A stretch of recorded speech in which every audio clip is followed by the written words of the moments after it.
ஆரம்பிக்கிறதுக்கு முன்னாடி நம்ம துவா ஓதிக்கலாம். ரப்பி ஷ்ரஹ்லி சத்ரி வ யஸ்ஸிர்லி அம்ரி வஹ்லுல் உக்தத்தம் மின் லிசானி யஃப்கஹு கௌலி. ரப்பி ஸித்னி இல்மா ரப்பி ஸித்னி இல்மா ரப்பி ஸித்னி இல்மா.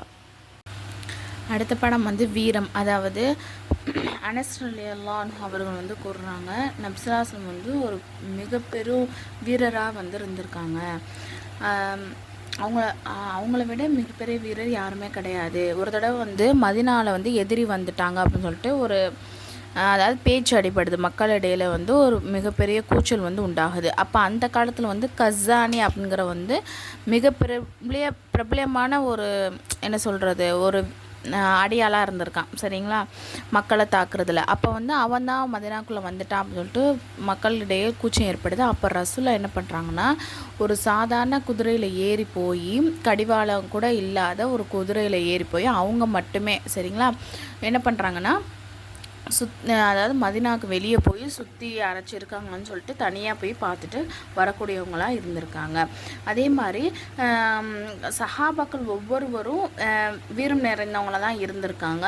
இருந்தாலும் போரில் வந்து எதிரிகள் வந்து கடுமையாக தாக்கிட்டாங்க அப்படின்னு சொன்னால் யார்கிட்ட போவாங்கன்னா, ரசூல்லாட்ட தான் அபயம் தேடக்கூடியவங்களாக இருக்காங்க. அதாவது யார் ரசூல்லா கிட்ட நிற்கிறாங்களோ அவங்க தான் வீரர் அப்படிங்கிற அளவுக்கு வந்து இருந்திருக்கு. அதே மாதிரி பத்ரு யுஹது போர்லாம் நம்ம பார்த்துருக்கோம் இல்லையா, அந்த மாதிரி பிரபலமான போரில் கூட எதிரிகளுடைய தாக்குதல் அதிகமாக இருக்கும் போது ரசூல்லாவே களத்தில் இறங்கி போர் செய்யக்கூடியவங்களாம் இருந்திருக்காங்க.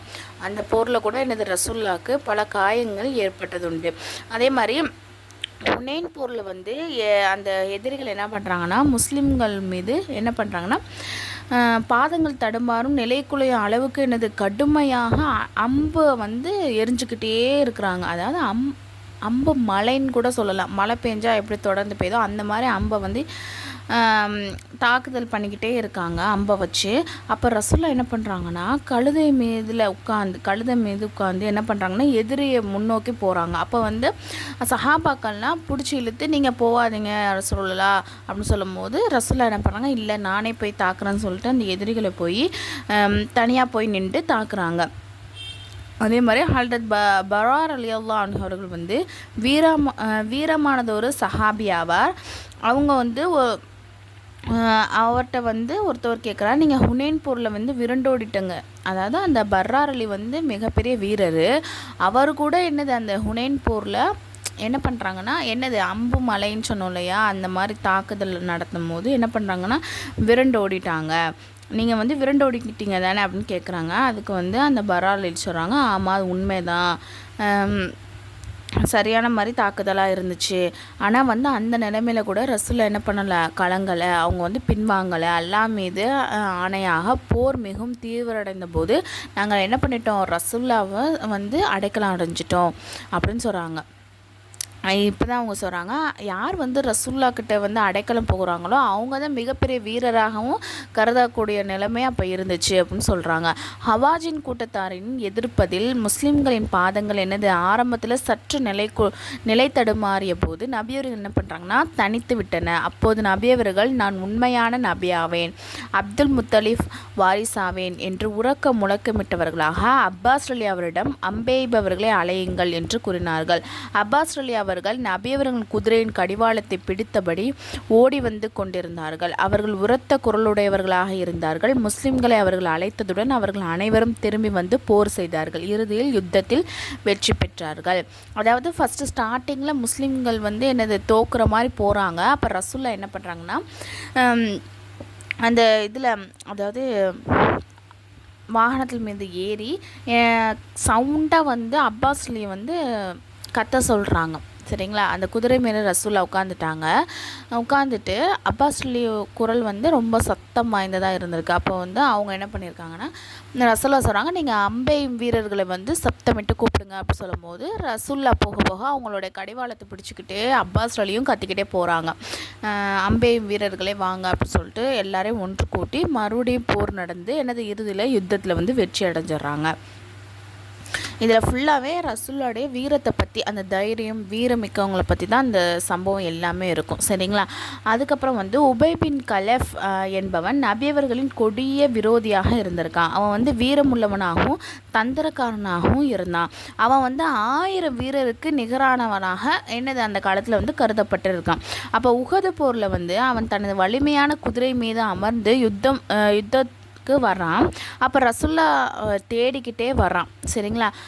எந்த சூழ்நிலை கிடைச்சாலும் ரசுல்லா கொன்றணும் அப்படிங்கிற அந்த வேகத்திலே அவன் வந்து என்ன பண்ணுறான்னா எதிரிகளுக்குள்ளே வந்து ரசுல்லாவை வந்து ரொம்ப தேடிக்கிட்டே வர்றான். அப்போ வந்து கடைசியில் என்னது ரசுல்லாவையும் நெருங்கிட்டான். சரிங்களா? நெருங்கி வந்து தாக்க வரான். அதை கண்ட முஸ்லீம்களை வந்து என்ன பண்ணுறாங்க அப்படின்னு சொன்னால் ஒன்று சேர்ந்து அவனை தடுக்க முயற்சிக்கிறாங்க. அவனை வந்து வரவிடுங்க அப்படின்னு சொல்லிட்டு ரசூல்லாவும் சஹாபாக்கிட்ட சொல்கிறாங்க. அதோட ரசூல்லா அதாவது சஹாபாக்களை என்ன பண்ணுறாங்கன்னா விலகி அவனுக்கு வந்து வழி விடுறாங்க ரசூல்லாவை போய் பார்க்குறதுக்கு. அப்போது ரசூல்லா என்ன பண்ணுறாங்க அப்படின்னு சொன்னால் ஒரு அம்பை வந்து எடுத்து அவனுக்கு அருகில் சென்று மெதுவாக அதன் முனையை என்ன பண்ணுறாங்க, ஒரே ஒரு அம்பை எடுத்து அதோடைய முனையை வந்து அவனுடைய கழுத்தில் படும்பாறு என்ன பண்ணுறாங்கன்னா வீசுகிறாங்க. அவ்வளோதான். அவன் என்ன பண்ணுறான்னா அலறி அடிச்சுக்கிட்டு ஓடுறான். ஒரு சின்ன அந்த அம்பு வந்து பட்ட உடனே அலறி அடிச்சுக்கிட்டு ஓடுறான். அப்போ வந்து மற்ற மக்கள்லாம் பார்த்துட்டு, நீ வந்து இவ்வளோ பெரிய வீரனாக இருக்க, ஒரு சிறிய காயத்துக்கு போய் நீ ஏன் இப்படி வந்து துடிக்கிற அப்படின்னு கேட்கும்போது அதற்கு அவன், நீங்கள் சொல்வது உண்மைதான், ஆனால் இது முகமது ஏற்படுத்திய காயம் அல்லவா என்று கூறினான். பிறகு போர் முடிந்து செல்லும் போது வழியிலே அவன் என்ன பண்ணிட்டான், இறந்துட்டான். நபி ஸல்லல்லாஹு அலைஹி வஸல்லம் அவர்கள் இவ்வளோ பெரிய வீரராக இருந்திருக்காங்க. இந்த பாடத்துடைய கொஷின் வந்து நபி அவர்கள் வீரத்தை பற்றிய ஒரு சம்பவத்தை கூறுக. நம்ம நிறையா சம்பவம் சொன்னோம் இல்லையா, அதில் ஏதாவது ஒரு சம்பவம். உபை பின் கலஃப் என்பவன் எவன்? தேர்டு வந்து உபை பின் கலஃபை நபி அவர்கள் எந்த பொருளால் தாக்கினார்கள்? அடுத்த பாடம் வந்து நபி ஸல்லல்லாஹு அலைஹி வஸல்லம் அவர்கள் உண்மையாளராகவே இருந்திருக்காங்க. அதாவது நபி எப்படின்னா பொய்யான செய்தியை வந்து ஒரு காலம் வந்து சொல்லவே மாட்டாங்க, எப்போதுமே உண்மையே பேசக்கூடியவங்களாக இருந்திருக்காங்க. அதனால் அரபு நாட்டு மக்கள் வந்து அவங்களுக்கு சாதிக் உண்மையாளர் அப்படின்னு சொல்லிட்டு அழைச்சிக்கிட்டு வந்திருக்காங்க. அந்த பட்டம் கிடைக்கிறது மிகப்பெரிய ஒரு விஷயம். சரிங்களா? ஏதாவது ஒரு சூழ்நிலை கூட நம்ம என்ன பொய் வந்து பேசிடலாம். ஆனால் அவங்க வந்து சின்ன வயசுலேருந்தே எந்த ஒரு பொய்யுமே சொன்னதே கிடையாது. சரிங்களா? இஸ்லாம் வர்றதுக்கு முன்னாடியிலேருந்தே சரிங்களா, அப்போலேருந்து எந்த ஒரு பொய்யுமே அவங்க வந்து சொன்னதே கிடையாது. இப்போ வந்து ஒரு சாதாரண விஷயம் ஏதாவது ஒருத்தவங்களை பற்றி கிடைச்சாலுமே என்னது பரப்பக்கூடிய மக்கள் வந்து எல்லா காலத்துலையுமே இருப்பாங்க அவங்கள பற்றி தப்பாக பேசுகிறதுக்கு. ஆனால் ரசூல்லா வந்து எந்த மக்களுமே தப்பாக பேசினதே கிடையாது, அந்த மாதிரி அவங்க நடந்துக்கிட்டதுமே கிடையாது. ஏன் இன்னும் சொல்லப்போனால் எப்படிப்பட்ட விரோதி கூட ரசூல்லாக்கு எதிராக வந்து பேச மாட்டாங்க. இவங்க தப்பானவங்க, இவங்க வந்து பொய் பேசுவாங்க, இவங்க வந்து நம்பிக்கை இல்லாதவங்க சொல்லிட்டு ஒரு காலத்துலையுமே வந்து யாருமே பேசவே மாட்டாங்க. அந்த அளவுக்கு ரசூல்லா வந்து நடந்திருக்காங்க. அதே மாதிரி ரசூல்லாவுடைய கடும் விரோதி அபுஜஹல் கூட என்னது, முகம்மது வந்து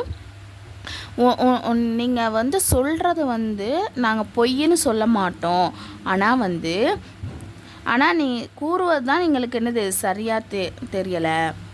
அதாவது என்ன சொல்கிறாங்கன்னா, நீங்கள் வந்து பொய்யர் கிடையாது, இருந்தாலும் நீங்கள் சொல்லக்கூடிய விஷயத்தை எங்களால் ஏற்றுக்க முடியலை அப்படின்னு சொல்லிட்டு யார், அபுஜஹல் வந்து சொல்லக்கூடியவராக இருந்திருக்காரு. அவரால் அந்த இஸ்லாத்தை வந்து ஏற்றுக்க முடியலை. ஆனால் ரசூல்லா பொய் சொல்ல மாட்டாங்கன்னு தெரியுது, ஆனால் ரசூல்லா சொல்லக்கூடிய அந்த விஷயத்தையும் அவரால் ஏற்றுக்க முடியாமல் அவர் வந்து இருந்திருக்காரு.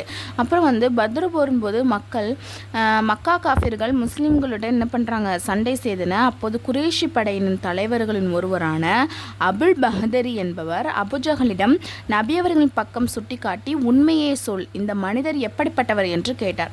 அதற்கு அபுஜஹல் என்ன சொல்கிறான் அப்படின்னு சொன்னால், உண்மையை பேசக்கூடிய என்று பதில் கூறினான். இதை கேட்ட அபுல் பஹதரி, பிறகு நீ ஏன் முஸ்லீம் ஆகலை, முஸ்லீம்களுக்கு எதிராக எதுக்கு சண்டை செய்கிற அப்படின்னு கேட்கும்போது, நான் பிலாலை போன்ற அடிமைகளுடன் ஒன்று சேர்ந்து உட்காருவது ஒருபோதும் சாத்தியமில்லை.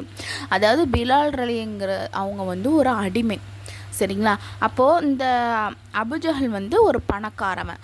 அப்போது இந்த அடிமையோட, அதாவது இஸ்லாம்ங்கிறது என்னது, எல்லாருமே சமம் தானே, ஏழை பணக்காரோ எல்லாருமே ஒன்றா நின்று தொழுவாங்க, ஒரே சபையில் உட்காருவாங்க, அந்த மாதிரி சூழ்நிலை தானே இருக்கும். அதுக்காண்டி தான் அபுஜஹல் சொல்கிறான், ரசூல்லா நபி வந்து முகமது வந்து உண்மையை சொல்லக்கூடியவர் தான், இருந்தாலும் இந்த பிலால் போன்ற மனிதர்கள் அந்த அடிமைகள் இருக்கக்கூடிய இடத்துல வந்து நானும் சேர்ந்து உட்கார்றதுக்கு என்னது அது சாத்தியமே கிடையாது அப்படின்னு சொல்லிட்டு அவர் வந்து அதாவது அபுஜஹல் வந்து சொல்கிறான்.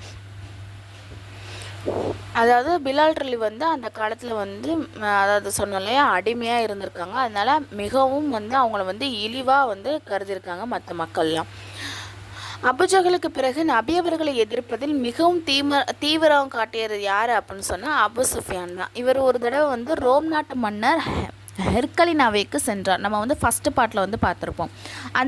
அதாவது ஃபஸ்ட்டு ஹிஜ்ரத் பண்ணி போகும்போது அவங்களுக்கு ஆப்போசிட்டாக போய் பேச போவாங்கல்ல, அதுதான் யார், அபு சுஃபியான். சரிங்களா? அந்த மன்னர் அபு சுஃபியானிடம் நபியவர்களை பற்றி சில கேள்வியை வந்து கேட்குறாங்க. அதில் ஒரு கேள்வி தான், உங்கள் பகுதியில் ஒரு மனிதர் தன்னை நபி என்று கூறிக்கொண்டிருந்தாரே, அவர் எப்போதாவது பொய் சொல்லியிருக்காரா அப்படின்னு சொல்லிட்டு அந்த அரசர் வந்து கேட்குறாரு. அதுக்கு வந்து அபு சுஃபியான் சொல்கிறாரு, இல்லை, முகம்மது வந்து பொய்யே இதுவரை பேசுனதே கிடையாது, உண்மையை மட்டும்தான் பேசுவார் அப்படின்னு சொல்கிறாரு. இதை கேட்ட உடனே அரசர் வந்து முகம்மது அவர்கள் இறைவனின் மீதே பொய் கூறினால் மனிதர்களும் பொய் கூறவும் தயங்க மாட்டார் என்று எனக்கு தெரியும். ஆனால் அவரோ உண்மையில் உறைவிடமாக திகழ்கிறார் என்றால் உண்மையின் உறைவிடமாகவே, அதாவது என்ன சொல்கிறாங்கன்னா, முகம்மது வந்து சாதாரண மக்கள்கிட்ட பொய் சொல்கிறாருன்னா அவர் இறைவனை பற்றியும் பொய் சொல்வார். ஆனால் வந்து அவர் சாதாரண மனிதர் கூட உண்மை பேசுகிறாரு அப்படின்னு சொன்னால் இறைவனை பற்றி சொல்லும் போது அதில் வந்து என்னது, பொய் சொல்ல மாட்டார். அப்போ அவர் வந்து உண்மையான இறை தூதராக தான் இருப்பார் அப்படின்னு சொல்லிட்டு அந்த அரசர் வந்து புரிஞ்சுக்கிறாரு, சொல்கிறாரு. ஆனால் மற்ற மக்கள் வந்து ஏற்க மறுத்திருக்காங்க. இந்த பாடத்துடைய கொஷின் வந்து, அரபு மக்கள் நபி அவர்கள் எவ்வாறு அழைத்து வந்தார்கள்? இஸ்லாமின் மிகப்பெரிய எதிரியான அபுஜஹல் நபி அவரிடம் என்ன கூறினான்? மூணாவது வந்து, ஹெர்கலின் அவையின் அபு சுஃபியான் என்ன கூறினார்? ட்ரீம் முஅல்லமா கோர்ஸ் இதில் வந்து ஜாயின் பண்ணுற விருப்பம் உள்ள ஒன்லி லேடிஸ் மட்டும் கீழே வந்து டெலகிராம் லிங்க் வந்து கொடுத்துருக்கேன். அந்த குரூப்பில் வந்து ஜாயின் பண்ணிக்கோங்க. அதில் வந்து மற்ற டீட்டெயில்ஸ்லாம் இருக்குது.